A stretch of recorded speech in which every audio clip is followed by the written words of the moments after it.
बीड जिल्ह्यात खळबळ उडाली आहे। हत्या आणि अपहरण कुणी केलं याची अद्याप माहिती मिळू शकली नाही। पोलीस या प्रकरणाचा तपास करत आहेत। मस्साजोगचे सरपंच संतोष पंडितराव देशमुख आणि त्यांचे आतेभाऊ शिवराज देशमुख हे दोघे आज दुपारी 3 वाजेच्या सुमारास त्यांच्या टाटा इंडिगो गाडी क्रमांक MH 45B3032 मस्साजोगकडे जात होते। शिवराज देशमुख हे गाडी चालवत होते। केजमधून मस्साजोगकडे जात असताना डोनगाव फाट्याच्या जवळ असलेल्या टोल नाक्याजवळ एका काळ्या रंगाची स्कॉर्पिओ क्रमांक MH 44Z9333 स्कॉर्पिओ आडवी लावली।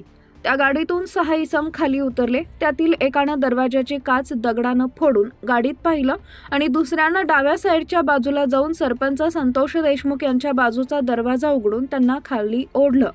यानंतर संतोष देशमुख यांना लाकडी काठीनं मारहाण करण्यात आली। अपहरणकर्त्यांनी सोबत आणलेल्या काळ्या रंगाच्या स्कॉर्पिओमध्ये संतोष देशमुख यांना बळजबरीनं बसवलं आणि ते केजच्या दिशेनं भरधाव वेगात निघून गेले। अपहरणाची माहिती पोलिसांना मिळताच तातडीनं 2 पोलीस पथके तपासासाठी रवाना करण्यात आली होती।